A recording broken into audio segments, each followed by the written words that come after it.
تو فرمایا گیا اگر تمہیں خطرہ ہونا انصاف نہیں کر سکتے یتیموں کے معاملے میں تو پھر ان سے تم نے نکاح نہیں کرنا.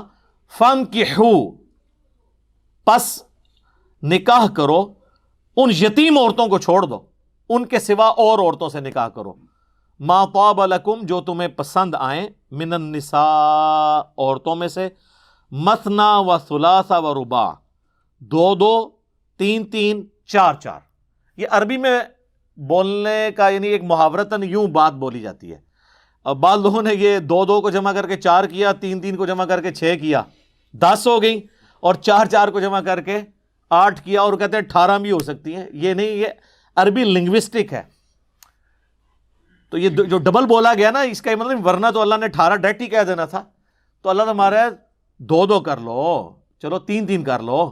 اب اس کا تین تین اگر میں کسی کو یار چلو یار دو دو ہی لے لو تسی، اگر میں کہوں یار کھجوریں بانٹ رہے ہیں ایک ایک، اور میں کہوں یار چلو دو دو لے لو، تو اس کا یہ مطلب ہوگا کہ ہر بندے کو 4 4 دینی ہے. نہیں، مراد یہ ہے کہ چونکہ جمع پہ بات ہو رہی ہے کہ دو دو ساروں کو دیجیے. یا میں کہوں یار چلو تین تین لے لو، تین تین لے کا مطلب یہ ہے کہ 6 6 لے لو، نہیں، سب کو تین تین دے دو. تو یہ وہ محاورتاً بات ہو رہی ہے. تو یتیم عورتوں کو چھوڑ کے تم کسی بھی عورت سے جو تمہاری محرم نہ ہو نکاح کر سکتے ہو. 2 3 اور 4 یہ حد لگا دی. لیکن ساتھ ہی کہا فَإِنْ خِفْتُمْ، لیکن اگر تمہیں یہ خوف ہو اللہ تعدلوا کہ تم ان میں انصاف نہیں کر سکتے، فَوَاحِدَةً، تو ایک ہی عورت پر اکتفا کرو، ایک ہی بیوی ہونی چاہیے اگر آپ کو یہ ڈر ہو جائے کہ آپ ان میں انصاف نہیں کر سکتے. ہاں انصاف کر سکو پھر 4 تک کی اجازت ہے، اور یہ 4 ایک وقت میں ہے. اگر کوئی فوت ہو گئی یا طلاق دے دی پھر ایک اور کر لی تو وہ 5ویں نہیں شمار ہوگی، وہ 4تھی ہوگی. ایک وقت میں 4 کر سکتے ہو بشرطے کہ ان کے ساتھ انصاف کر سکو. اس کانٹیکسٹ میں کئی احادیث موجود ہیں، ابو داؤد کے اندر، ترمذی میں، مسند احمد میں. کئی مسلمان ہوئے جن کی 4 سے زیادہ شادیاں تھیں، تو نبی علیہ السلام نے پھر انہیں کہا کہ 4 رکھو، باقیوں کو طلاق دے دو، اپنا بیچ میں سے چوز کر لو کون سی 4 رکھنی ہے. 4 سے زیادہ نہیں تم رکھ سکتے ایک وقت کے اندر. تو ایک اگر انصاف کرنے میں تمہیں خطرہ ہے کہ نہیں کر سکو گے، ایک پر اکتفا کرو. تو اس سے اسلام کے ایک مزاج کا پتہ چلا کہ اسلام کہتا ہے کہ انصاف کی پرائورٹی ہے، انصاف کر سکو تو ایک سے زیادہ کرنی ہے. ورنہ انڈیا پاکستان میں تو جس نے ایک سے زیادہ کی ہے نا، خود بھی ذلیل ہوا ہے اور پورے معاشرے کو بھی اس نے ذلیل کرایا ہے، الا ماشاء اللہ، کیونکہ انصاف نہیں ہوتا. اچھا یہ انصاف صرف ہے نانو نفقے میں، دلی رجحان میں انصاف نہیں، وہ تو ممکن ہی نہیں ہے کیونکہ دل پہ تو انسان کا کنٹرول نہیں. لیکن جتنے ظاہری معاملات ہیں، ایک کو جتنا ٹائم دینا ہے دوسری کو بھی اتنا ہی دینا ہے،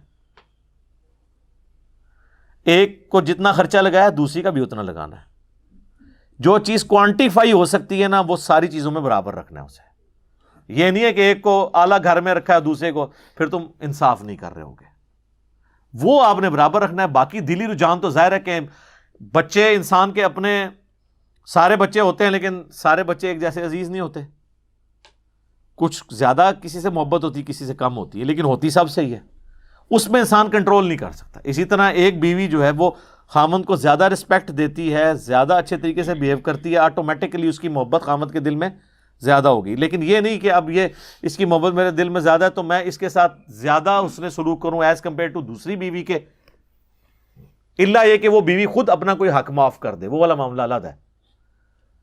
تو اللہ تعالیٰ نے فرمایا ایک پر اکتفا کرو. اور اس کو سپورٹیو وہ سورۃ النساء کی آیت نمبر 129 ہے، جس میں اللہ تعالیٰ نے پہلے ہی کہہ دیا کہ ہمیں پتہ ہے کہ تم انصاف نہیں کر سکتے اس اعتبار سے، تو ہم وہ تمہارا عذر قبول کرتے ہیں، شادی کرو، ایسا مسئلہ نہیں ہے. لیکن ایکسٹریم رویہ نہ اختیار کرو کہ ایک کے ساتھ ہو کے رہ جاؤ اور باقیوں کو تم چھوڑ دو.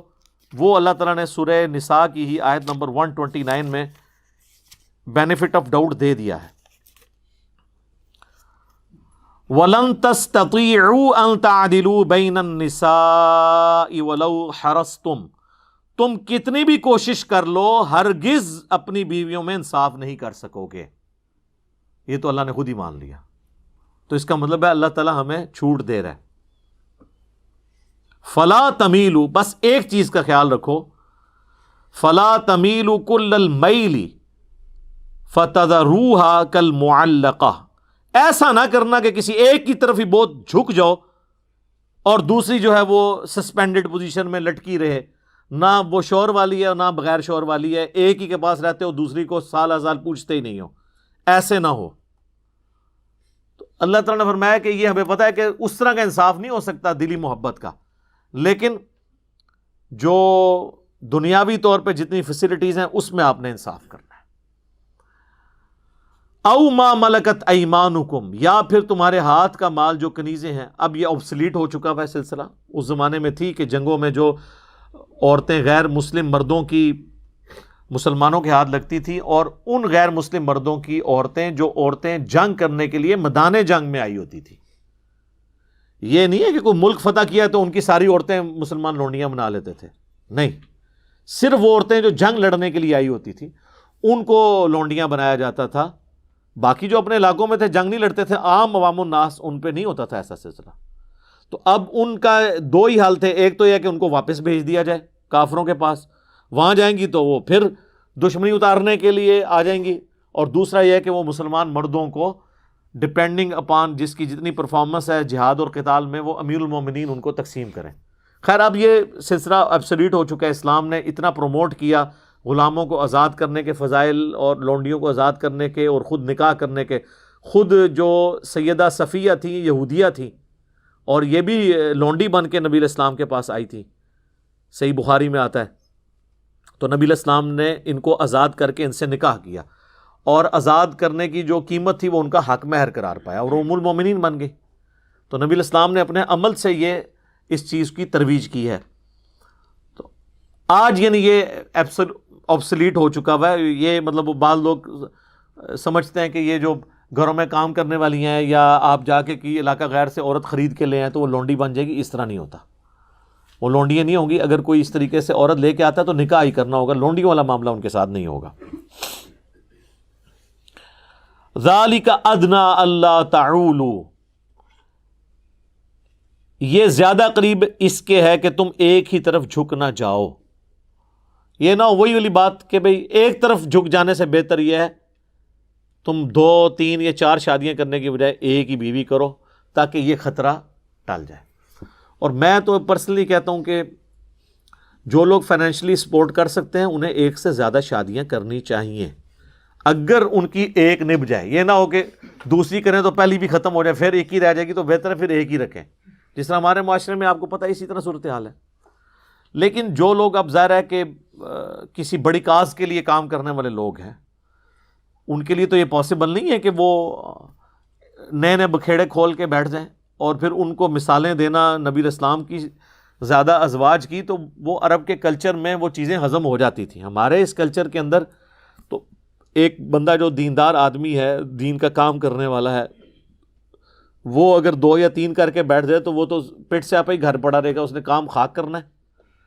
تو یہ ہر بندے نے اپنے حالات و واقعات خود دیکھنے ہیں اس کے اعتبار سے۔ باقی ہم اس ایکسٹریم پہ نہیں ہیں جو یہ سمجھتے ہیں کہ یہ ظلم ہے کہ ایک سے زیادہ بیویاں کی جائیں، تو یہ تو اللہ تعالیٰ نے آنر دیا عورت کو، اور دنیا کی اسٹیٹسٹکس ہمیں یہی بتاتی ہے کہ عورتوں کی تعداد دنیا میں زیادہ ہوتی ہے ایز کمپیئر ٹو مردوں کے۔ اس میں کئی ایک سائنٹیفک ریزن بھی ہیں، اور کئی ایک سوشل ایشوز کی وجہ سے ایسا ہو جاتا ہے۔ سائنٹیفک ریزن یہ ہے کہ جو عموماً دنیا میں مرد و عورت برابر تعداد میں پیدا ہوتے ہیں، لیکن جو بیبی گرل ہوتی ہے نا، جراثیم کے اگینسٹ اس کی ریزسٹنس زیادہ ہوتی ہے as compare to baby boy کے، وہ سروائیو زیادہ کرتی ہے۔ اور مجھے تو یہی حکمت نظر آتی ہے جو صحیح بخاری میں ہے اور ترمذی میں ڈیٹیل کے ساتھ ہے کہ جو عقیقہ آپ نے لڑکے کی طرف سے 2 کرنے ہیں اور لڑکی کی طرف سے 1، اور اس میں الفاظ ہیں بچے کی جان گروی ہوتی ہے اس کے عوض۔ لڑکے کی طرف سے 2 اس لیے ہو رہے ہیں کہ اس میں بیماری کے زیادہ چانس ہیں آنے کے، لڑکی کی طرف سے 1 ہے۔ پھر جنگوں کے اندر، ایکسیڈنٹس کے اندر، پبلک گیدرنگز کے اندر عورتیں تو بہت تھوڑی مرتی ہیں، تو مرد ہی باہر نکلتے ہیں وہ مرتے ہیں۔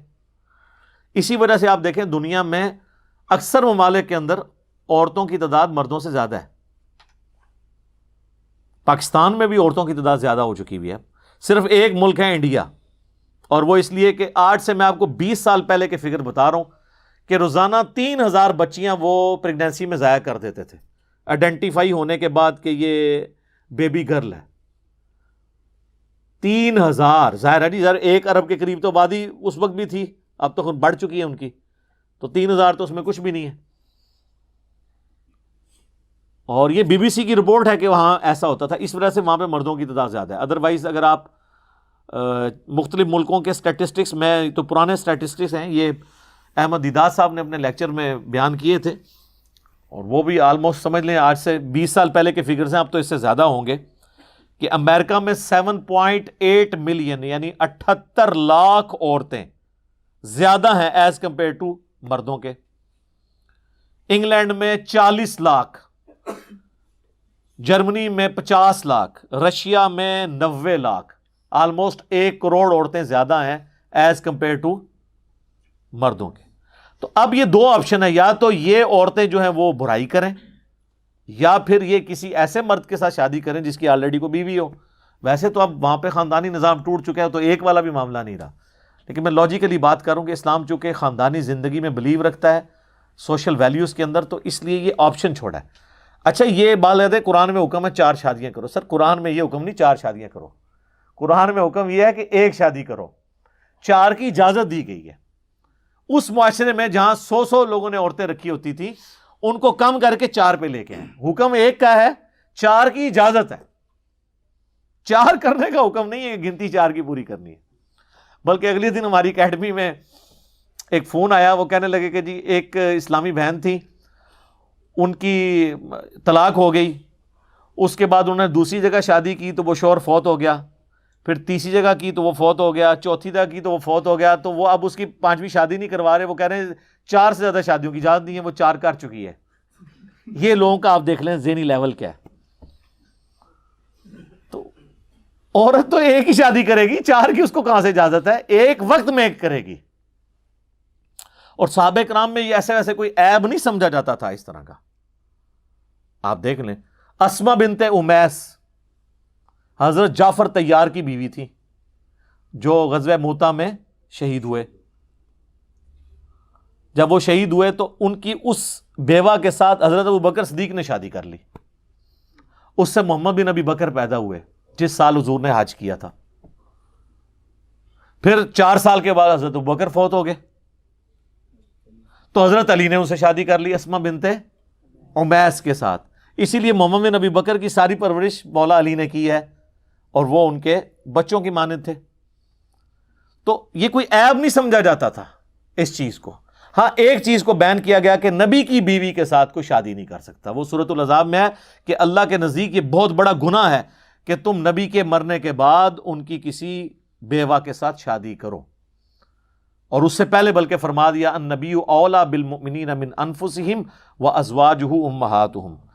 نبی صلی اللہ علیہ وآلہ وسلم مومنین کی جانوں پر ان کی جان سے بڑھ کر حق رکھتے ہیں، اور ان کی بیویاں امت کی مائیں ہیں. اب چونکہ وہ ماں کا سٹیٹس ہے لہذا اب ان کے ساتھ شادی نہیں ہو سکتی. تو وہ اللہ نے ان کو ایک پروٹوکول دیا، اور دنیا اور آخرت میں وہ نبی علیہ السلام کی ہی بیوی ہیں. یہ پروٹوکول صرف نبی کا ہے.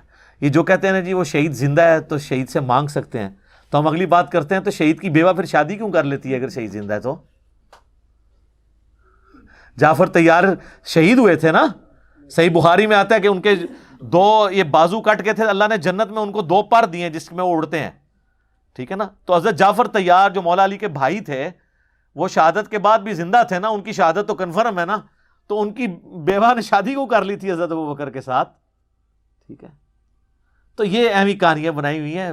دنیا اور آخرت کے جو احکامات ہیں وہ بالکل ڈیفرنٹ ہیں. یہ نبی کا پروٹوکول ہے، اور وہ بھی اس وجہ سے نہیں کہ نبی آج بھی جو ہے وہ دنیا کی زندگی سے زندہ ہے، نہیں، وہ آخرت کی زندگی کے ساتھ ہیں. لیکن ان کی عزت یہ ہے کہ چونکہ ان کی نبی امت کا باپ ہوتا ہے روحانی طور پہ، ان کی بیویوں کو امت کی مائیں قرار دیا گیا. لیکن یہ یاد رکھیے گا وہ ماں ایسی ہے کہ اس سے پردہ ہے، ویسے ماں سے تو کوئی پردہ نہیں ہے. قرآن میں آیا کہ نبی کی بیویوں سے جو بات کرنی ہے وہ پردے میں کرنی ہے. کوئی چیز مانگنی ہے، اور اپنی زبان بھی اے نبی کی بیویوں ایسی استعمال نہیں کرنی کہ کسی کے دل میں روگ ہو تو وہ کوئی برائی کا ارادہ کرے. سورۃ الاحزاب میں آتا ہے. اما عائشہ سے بھی اگر اصحاب رسول کو مسئلہ پوچھنے جاتے تھے یا تابعین تو وہ پردے میں جواب دیتی تھی. وہ آنری رشتہ ہے ماں کا لیکن باقی سارے غیر محرم عورتوں والے احکام ہیں ان کے ساتھ، پردہ انہوں نے کرنا ہے.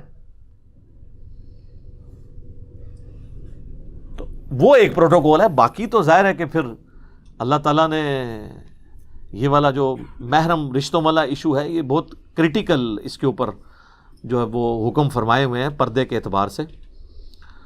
نکاح جو ہے وہ سنت ہے، وہ ضرور کریں، لیکن اتنے ہی نکاح کریں جتنے آپ سنبھال سکتے ہیں، ورنہ جو ہے نا وہ اپنے لیے الٹا یہ نہ ہو کہ مصیبت کھڑی کر دیں. یہاں تو جو بندہ کچھ کر نہیں رہا ہوتا کہتے تھا بیاہ کر دو، تاکہ پورے 2 خاندان کچھ کرنا شروع کر دیں، یعنی آپ لڑنا شروع کر دیں، سارے ویلے نوں جڑا موقع مل جائے اپنا کام کرنے کا. وہ کہتے ہیں یہ غریب آدمی آیا تو نبی علیہ السلام نے فرمایا شادی کرو، وہ اور غریب ہو گیا، پھر دوسری کرائی، پھر تیسری کرائی، چوتھی امیر ہو گیا. اس طرح کوئی امیر ہوتا ہے؟ سر بخاری مسلم دونوں میں حدیث ہے، اے نوجوانوں کے گروہ جس میں استطاعت ہے نا وہی نکاح کرے. نکاح کرنا تمہاری عفت اور عصمت کی حفاظت اور نگاہوں کو نیچے رکھنے کا ذریعہ ہے، اور اگر تم نکاح کی استطاعت نہ رکھو تو روزے رکھ کے اپنی شہوت کو ٹھنڈا کرو. یہ حدیث بخاری میں بھی ہے، مسلم میں بھی. تو وہاں حضور کہہ سکتے تھے نا کہ استطاعت نہیں ہے تو جلدی سے شادی کر لو تاکہ امیر ہو جاؤ، استطاعت صاحب استطاعت بن جاؤ. نہیں، اور یہاں استطاعت سے مراد فائنینشیل استطاعت ہے. باقی اگر سیکچوئل استطاعت کا ہو تو وہ تو آلریڈی اس میں موجود ہے، تبھی تو کہا جا رہا ہے کہ روزے رکھو، ورنہ تو اس کی نکاح ہی نہیں ہوگا. تو استطاعت ہو تو نکاح کرو، اور اگر استطاعت نہیں تو روزے کے ذریعے اپنی شہوت کو ایڈریس کرو. ٹھیک ہوگا جی. اللہ تعالیٰ سے دعا ہے جو حق بات میں نے کہی اللہ تعالیٰ ہمارے دلوں میں راسخ فرمائے. اگر جذبات میں میرے منہ سے کوئی غلط بات نکل گئی تو اللہ تعالیٰ ہمارے دلوں ہی سے اسے محو کر دے. ہمیں کتاب و سنت کی تعلیمات پر عمل کر کے دوسرے بھائیوں تک پہنچانے کی توفیق عطا فرمائے. سبحانک اللہم و بحمدک اشہد ان لا الہ الا انت استغفرک و اتوب الیک وما علینا الا البلاغ المبین. جزاکم اللہ خیرا.